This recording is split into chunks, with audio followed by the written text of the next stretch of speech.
আদৌ প্যান্ট পরার মতন মানুষ নই। আমি গ্রামে থাকি, আমার বাংলায় এই গ্রামে যারা হাতে ডাক্তার আছে আপনারা নিশ্চয়ই জানেন গ্রাম বাংলা সম্পর্কে। আমি একটু ডাক্তারি করি, তাতে আমার দিন চলে। আমার গ্রামটার নাম হচ্ছে কৃষ্ণপুর। আমার বাড়িটা নেউলবিলের পাড়, মানে বর্ষাকালটা তো বটেই, শীতকালেও ওই বিলের জল আমার ঘরের পেছনে যে দেওয়ালটা সেখানে এসে বাড়ি খায়। নেউলবিলটা প্রায় 5 কিলোমিটার লম্বা। কেন বলছি, আমার একটু বলতে ভালো লাগছে তাই। ওই ঠিক বেঁকে গেল একটা ডুমুর গাছ আছে, ওখান থেকে শিয়ালগাড়ি বিলটাই চলে যায়। শিয়ালগাড়ি প্রায় আরো 3-4 কিলোমিটার যায়, তারপরে সাতশলা দিতে যায়। সাতশলা নামটা শুনে বুঝতে পারছেন যে মধ্যে আমার বাড়ি, এ পাশে বাড়িচ্ছে, ও পাশে মুখুচ্ছে, এ পাশে সাহা, ও পাশে চক্রবর্তী ইত্যাদি প্রভৃতি। মাঝখানে আমরা একটিমাত্র পরিবার। আজকে 800 বছর বলুন আর 1200 বছর বলুন আর 100 বছর বলুন আর এই 2 বছর বলুন, আমরা সেভাবেই আছি।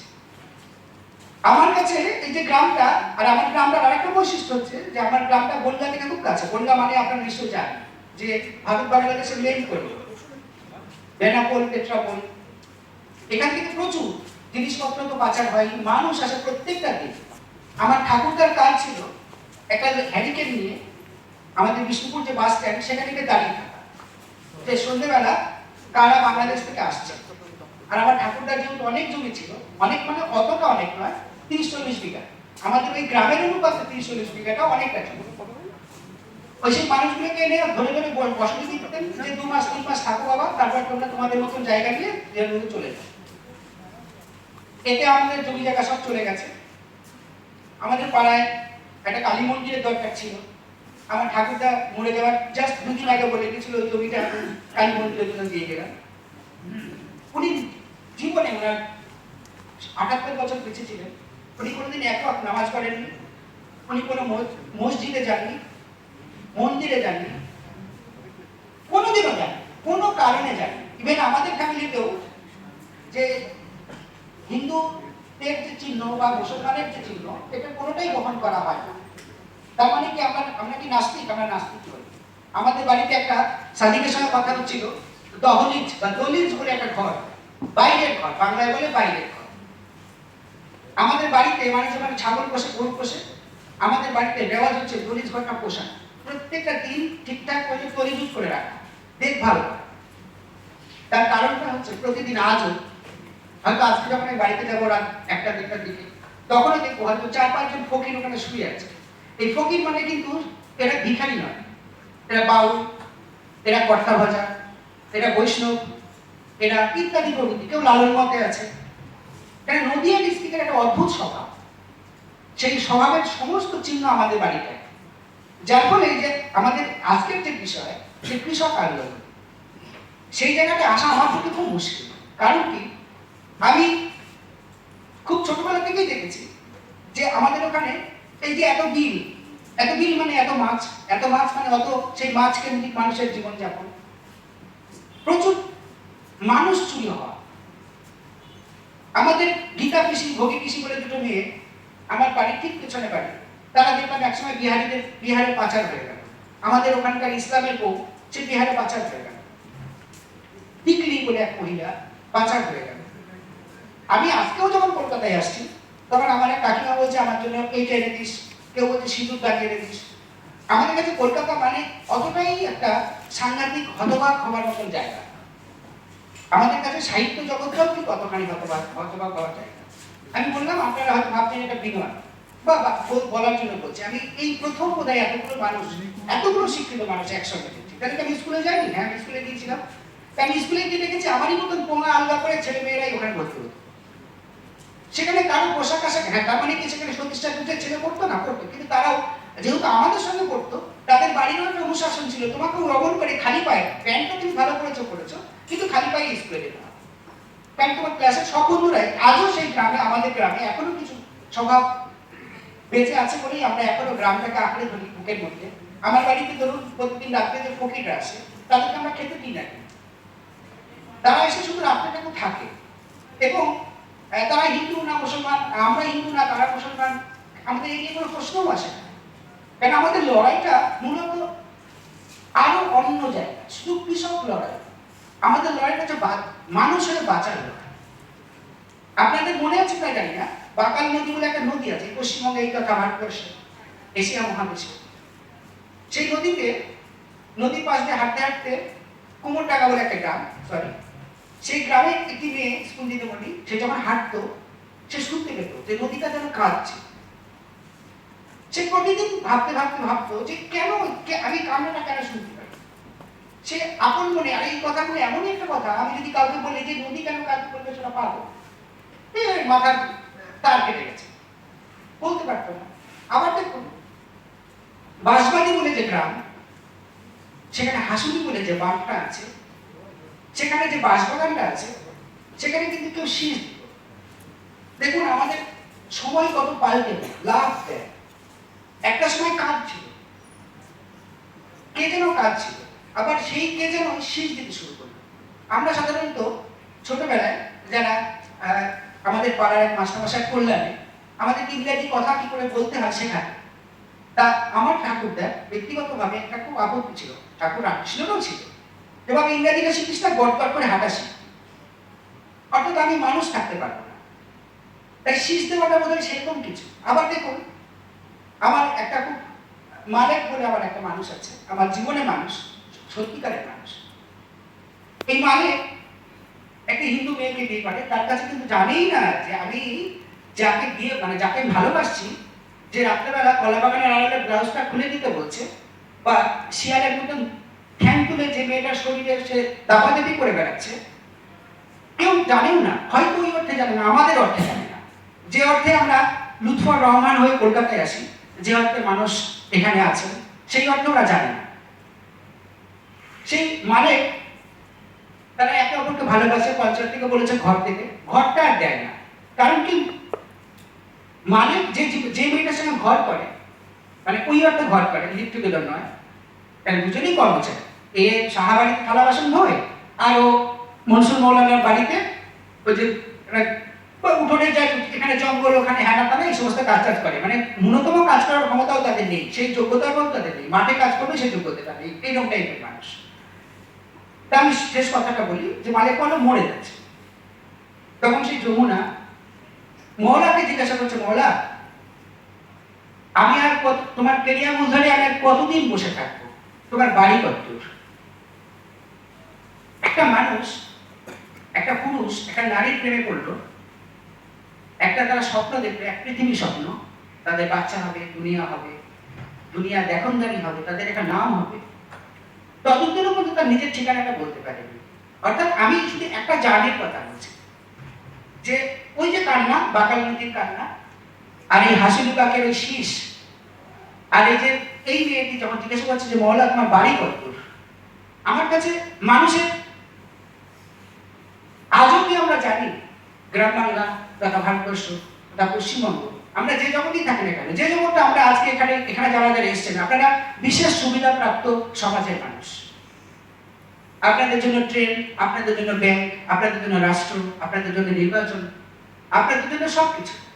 কিন্তু এর বাইরে আমরা যারা আছি, ওইখানে আছি, আমরা যারা আজও আমাদের আইডেন্টিটি খুঁজে বেড়াচ্ছি, আমাদের সংস্কৃতিটা হচ্ছে ওই কান্না শোনা, শীষ শোনা, আর এই প্রশ্ন করা, নিজেদের কাছে প্রশ্ন করা।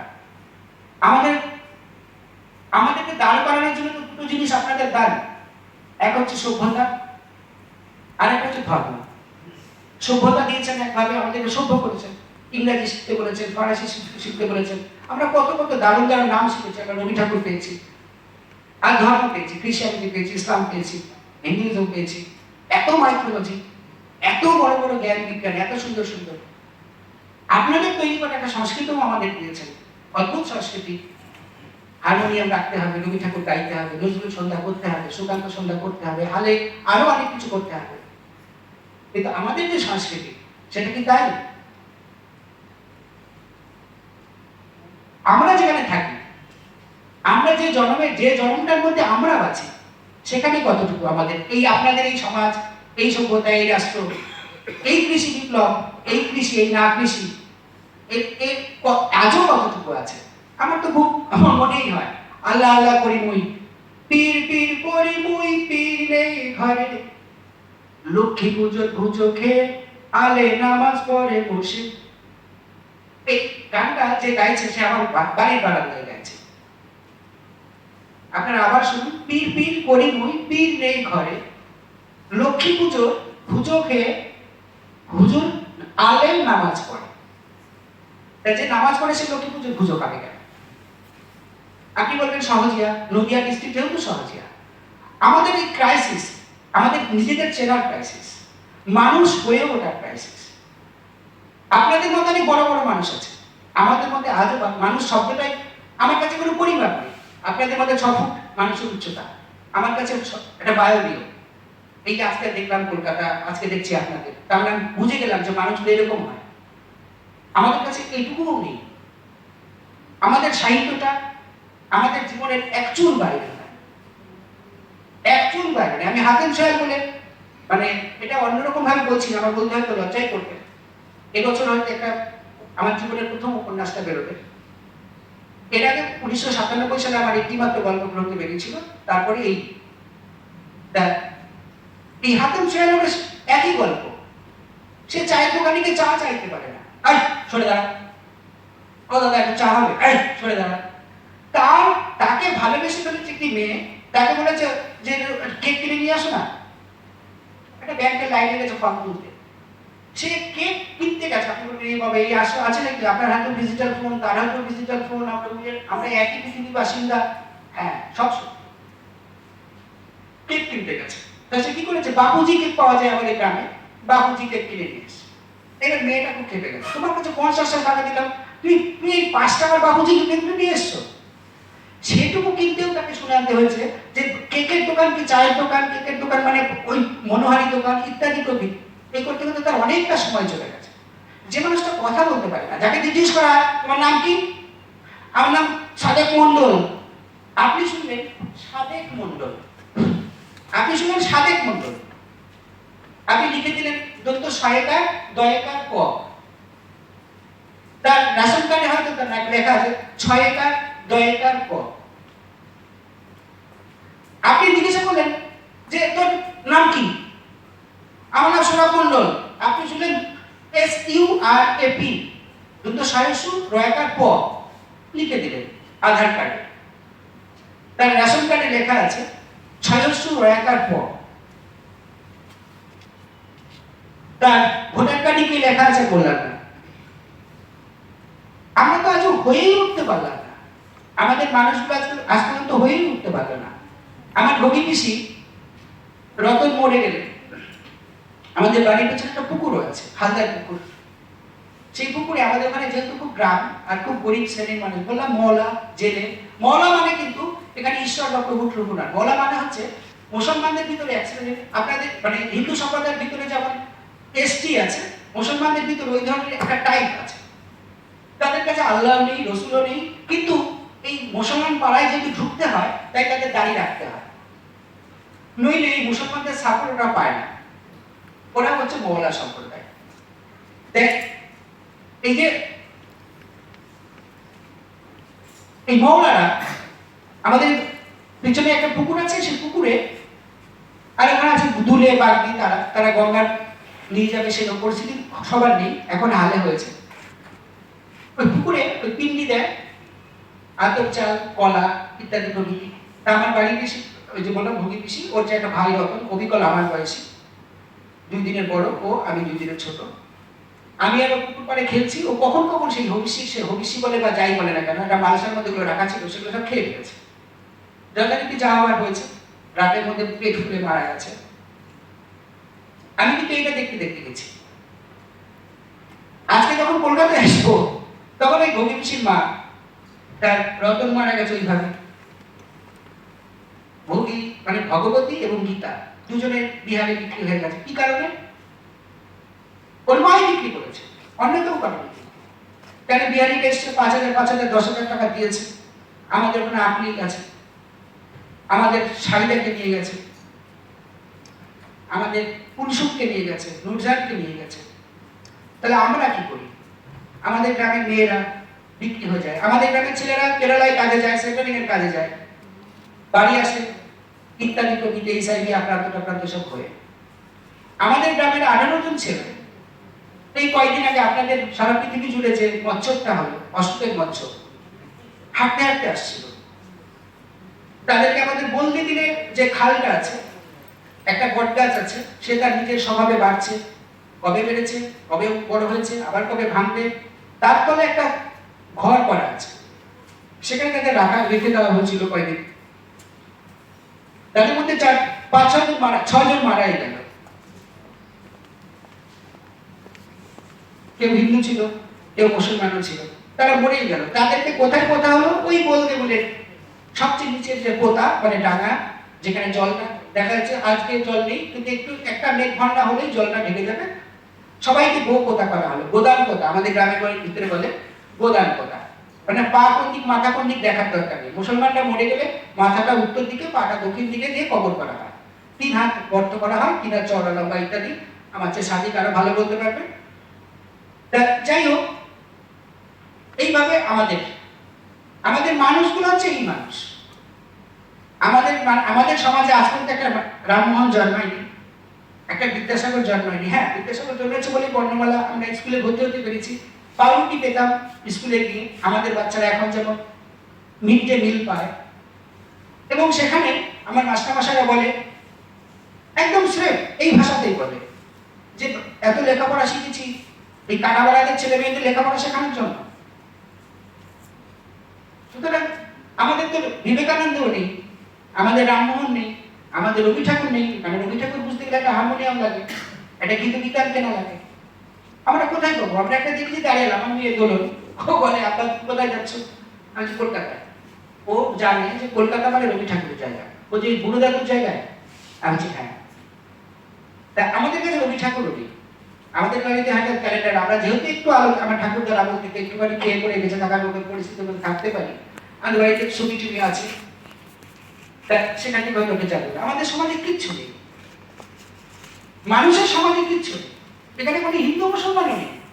আমাকে কোনো মুসলমান মৌলানা আজ পর্যন্ত বলে সুখ পাবে না। আমি রাস্তা দিয়ে গেলে উল্টো দিকে ফিরে চলে যাবে। কোনো হিন্দু আমাদেরকে নেয় না। এই হকি বিশি যদি হিন্দু হতো তাহলে হকি বিশি বিহারে বিক্রি হয়ে যেত না। গীতা বিশি এই এখানে কি কলকাতায় কি বলে হার কাটা গলি, সোনাগাছি ইত্যাদি প্রভৃতি, তাহলে থাকতে হতো না। যদি এই হিন্দু হতো, যদি নুরজান মুসলমান হতো, তাহলে আজকে তো সিদ্দিকি, কত সিদ্দিকি সব কলকাতায় দাবিয়ে বেড়াচ্ছে, তাহলে তো ওই সমস্ত জায়গায় বিক্রি হতো না। তাহলে আমাদের আছে নাকি? কোথায় বিপ্লব? কোথায় কৃষি? কোথায় সাহিত্য বিপ্লব? কোথায় শিল্প বিপ্লব? আমাদের কাছে কোনো বিপ্লব নেই। আমরা যে মানুষই হতে পারি। আমার কাছে মানুষ হওয়াটা, আমরা যে জন্মটুকু পেয়েছি, সেই জন্মটুকুর মধ্যে আমরা কখন যে আমাদের নুনু পেটা দেওয়া হয়েছে, কখন আমাদের বিয়ে হয়েছে, কখন আমরা ভালোবেসে, যেগুলো জন্য আমাদের ভালোবাসাও আমাদের কোনো স্থির নেই। কিরকম ভাবে স্থির নেই? আমরা অসম্ভব চরিত্রহীন একটা মানুষ। আমরা জ্যোৎস্নাবেলা ঘরে থাকতে পারি না, কারণ আমি জানি, আমি আমার ব্যক্তিগত জীবন দিয়ে বলি, আমি জ্যোৎস্না রাত্রেবেলা বৃষ্টি হলে, ঝমঝম করে বৃষ্টি হলে, আমি একটা টর্চ নিয়ে আমার বিল পাড়তে চলে যাই। আমার একটা নিজস্ব নৌকা আছে, তাই বলার জন্য বলছি না, আমার যেহেতু আগে তাই বলছি। আমি নৌকা নিয়ে চলে যাই। কি খুঁজি ওই রাত্রেবেলা? আমার ভালোবাসার মানুষটা দেখছি। এই যে প্রাকৃতিক দুর্যোগ, এই দুর্যোগটার সুযোগ নিয়ে আমি আমার ভালোবাসার মানুষটার কাছে যাই। আমাদের ওই ভালোবাসাটুকুই আমাদের সম্বল। সেখানে কোনো জাত নেই, সেখানে কোনো ধর্ম নেই, কোনো মৌলানা নেই, কোনো পীর নেই, দুর্গাপুজো নেই। আমাদের সত্যিই ওখানে দুর্গাপুজো নেই। আমার বাড়িতে দুর্গাপুজোর সময় যে জামা প্যান্ট কেনা হয়, আমি অন্যভাবে বলছি না, আমি অন্তত 15 থেকে 20 সেট, আমি খুব সামান্য একটা জীবনযাপন করি, 15 থেকে 20টা সেট জামা প্যান্ট কিনি। ঈদের সময়ও তাই, প্রায় 200 মানুষের জামা কাপড় আমাদের বাড়িতে দেওয়া হয়, কিন্তু কোনো নামাজ বা ইত্যাদি করা হয় না। আমাদের এই ভালোবাসাটুকু সম্ভব আমাদের কাছে, আমাদের জীবনে। উনি বলছিলেন যে মানিক বাণিজ্যে আরো বড় বড় লেখক সাহিত্যিকদের নাম। আমাদের পুরুষের সাহিত্য, আমাদের বাংলা সাহিত্যটা হচ্ছে পুরুষদের সাহিত্য এবং মধ্যবিত্তদের সাহিত্য। যারা স্কুলে চাকরি করে, যারা রেলে চাকরি করে, যারা কেরানি, এদের জীবনে সব আছে। একটা সুন্দর ফুটফুটে বউ, পুকুর হইতে সাবধান একটা বাড়ি, সব হলো। একটা লেখালেখি হবে না। তুমি যেমন দেশ পত্রিকায় আবার লেখাটা ছাপা হয়েছে, এটা সব হলো। এটা দেশ পত্রিকায় আমার নামটা থাকবে না, তাহলে আমি আর কিসের সুশীল সমাজ, বুদ্ধিবাদী সমাজ, বুদ্ধিবৃত্তির সমাজ, এসব বললাম। আমাদের সমাজে কিচ্ছু নেই, এটা আক্ষেপ থেকে বলছি না, লজ্জা লাগে তাই বলছি। এত শিক্ষিত মানুষ আপনার, অথচ আজও এত শিক্ষিত মানুষ, অথচ আজও আমার বাড়ির পাশে একটা বাচ্চার যখন দরকার জ্বর হয় তখন শম্ভুকে ডাকতে হয়। ডাক্তারের ওষুধের চেয়েও আমরা শম্ভু ঘোষের উপরে আমরা বেশি নির্ভরশীল। শম্ভু ঘোষের ঝাড়ফুঁক করে দিয়ে যাবে, একটু ঝালমুড়ি মাখিয়ে দিয়ে যাবে, আমার বাচ্চা ঠিক সুস্থ হয়ে যাবে। আদৌ সুস্থ হবে না, কারণ আমরা তো বাঁচারই যোগ্য না। আমরা যদি বাঁচার যোগ্য হতাম তাহলে তো আমাদের বড় বাড়ি থাকতো, আমাদের গ্রামের মধ্যে দিয়ে বড় বড় রাস্তা থাকতো, হাসপাতাল থাকতো, ব্যাংক থাকতো, পোস্ট অফিস থাকতো, একটা লাইব্রেরি থাকতো, আমাদের ছেলে মেয়েদের সুন্দর সুন্দর নাম হতো। কি সুন্দর সুন্দর নাম আপনাদের বাচ্চাদের, পূর্ণতোয়া, অথই নীলিমা। আর আমাদের বাচ্চাদের নাম কি? খেলি, বুচি। আজ আপাতত নেই, কিন্তু আমাদের বাড়িতে কি ছকিনা, পারভিনা, কিংবা আমার সামনে যমুনা, নিত্যি, রাম, আমার বাড়ির ঠিক সামনের বাড়ি রামদাস, তার মেয়ের নাম নিত্যি। আমাদের বাড়ির আশপাশে একটা ছেলের নাম পটল, মৌরি, লবঙ্গ। ভাগ্যিস গরু আর শুয়োরটা রাখা হয়নি নাম। তাহলে আমাদের আছে নাকি? কিছুই তো নেই। আমাদের ভোটার কার্ডের নাম ভুল, আধার কার্ডের নাম ভুল, আমাদের রেশন কার্ডের নাম ভুল, আমাদের জন্মে ভুল। আমার আব্বা, আমার বাবা, আমি এটা খুব আগে, তখন সদ্য ক্লাস 8-9 এরকম সময় পড়ি, আমি আমার প্রথম একটা লেখা লিখেছিলাম। খুব মানে গল্পটার নাম ছিল সজনে শাক। কাজ করতে গেছে, কাজ হয়নি। আমার মা জেনে গেছে যে বাবা আজকে ফিরবে, খালি হাতেই ফিরবে। উনি খুব বর্ষার দিন, পুকুর পাড়ে একটা সজনে গাছ আছে, সেখানে কিছু পাতা নিয়ে এসছে। আর বাবা একটা শোল মাছ নিয়ে আসছিল। এবার একজন বলেছে যে শোল মাছটা নিয়ে গিয়ে কি করবি, তুই দিয়ে যা, 5 কেজি চাল নিয়ে যা। তো ওই মাছটা দিয়ে 5 কেজি চাল নিয়ে বাড়ি আসছে। তা এই যে বাবা প্রথম 5 কেজি চাল নিয়ে বাড়ি ঢুকছে, এতে আমার মার মনে একটু পীড়িত জেগেছে। তা রাত্রেবেলা পীড়িতের সময় হয়েছে, তা হাতটা এরকম করে বাড়িয়ে দিচ্ছে, হ্যাঁ তুই কনে। তা ওই দিকটা একজন বলছে এই তো এখানে। তুই কত দূর? বলছে এই তো দূর। বলছে তখন মনে পড়ছে যে মাঝখানে অনেকগুলো শুয়ে আছে। তা বলছে যে আমাদের কোয়ার্টারে। আপনারা হয়তো ভাবছেন যে আমি গল্পকার মানুষ, গল্প কুড়িয়ে বেড়ানো মানুষ। এগুলো মোটেও গল্প না, এটা আমাদের প্রত্যেক দিনের বাঁচা, প্রত্যেক দিনের বাঁচা। কারণ আমরা আপনাদের মতো মানুষের জীবন যখন, আমাদের মানুষের জীবন নেই। মানুষের যে সংজ্ঞা, দেশ, মহাদেশ, পৃথিবী, ভূগোল, ইতিহাস, ডিজিটাল বিকাশ, উন্নয়ন ইত্যাদির যে সংজ্ঞা, তার কোনোটার মধ্যে আমরা করি না। আপনাদের কাছে আপনারা মার্ডার করছেন, শহরের মানুষরা নেতারা মার্ডার করছেন। আপনারা এখানে আজকে আমি একটু আগে শুনছিলাম, জেলের কাহিনী শুনছিলাম। ভাড়াটিয়া আশা নিয়ে আপনারা শুনেছেন? বোধহয় শোনেননি। ভাড়াটিয়া আসেন, 5 লাখ টাকা 3 বছরের জন্য, 5 বছরের জন্য খেটে দিয়ে আসতে পারে, 5 লাখ টাকা পেয়ে যাবে। আমাদের এখানকার মেয়েরা সবকিছু করে, ছেলেরা সবকিছু করে, ভাড়াটিয়ারা করে। কেরালা, কর্ণাটকে, রাজস্থান ইত্যাদি প্রতি কাজে চলে যাচ্ছে। আমরা সারা জীবনে তো ভ্রাম্যমান ঘুরে বেড়াচ্ছি। সেই মালিক মহলার হাত ধরে যেভাবে বলেছিল যে মালিক মহলা তোমার বাড়ি কত, আমাদের সত্যি বাড়ি নেই। আমাদের ওই বললাম একটা গ্রাম আছে, ওই বিলে কলমি শাক আছে, পারে পারে প্রচুর শাক আছে, অগুন্তি চুনোর পুঁঠি ল্যাঠা মাছ আছে, যেগুলো না চটকালেই উঠে আসে। জল একটু চটকাবেন, কোনো যন্ত্রপাতি লাগবে না। আমার বাড়িতে গিয়ে আপনারা যদি কখনো যান, বিলে নামিয়ে দেবো, কাপড় চোপড়ের মধ্যে 2-1 পিস মাছ ঢুকে যাবে। যতটা বলছি অতটা হয়তো নয়, কিন্তু আপনি যদি মনে করেন মাছ ধরতে পারবেন। ওই সস্তার মাছ আর ওই কচু, ওই শাক, এগুলো আছে। আমাদের ভগি পিসি আছে, ঠাকমা আছে, অমক আছে, পীর আছে, দরগা আছে, নামাজ আছে, মোল্লা আছে, পুরুত আছে। ভোটের সময় ভোট দিই, ভোট না দিতে বললে না দিই, চায়ের দোকানে চা খাওয়ার জন্য দাঁড়িয়ে থাকি, রাজমিস্ত্রির কাজে যাই, ট্রেনে উঠে কলকাতায় আসি কখনো কখনো, ইত্যাদি ইত্যাদি। যত চোর গুন্ডা বদমাশ দেখবেন সব গ্রামের ছেলেমেয়েরা। আপনাদের এই পাড়ায় যারা ফুর্তি দিতে আসে, আপনাদের এই কলকাতার বড় বড় বিখ্যাত বিখ্যাত গলিতে, সব আমাদের গ্রামের মেয়েরা। তা এইখানে আমাদের জীবন, এইখানে আমাদের বেঁচে থাকা। আমি পাশ কাটালাম না, সত্যিই আমি কৃষক বিপ্লব সম্পর্কে আমার কোনো ধারণা নেই। যদি ধারণা থাকতাম, এই যে পাঞ্জাব হরিয়ানা দিল্লি টিল্লি মিলে যা হচ্ছে, ওই আমার গ্রামে তো কোনো উত্তাপ নেই, আমরা জানিই না, কোনো উত্তাপ নেই। আমরা আমাদের প্রতিদিনের জ্যান্ত মরা জ্যান্ত বাঁচার কাহিনীটা লিখি।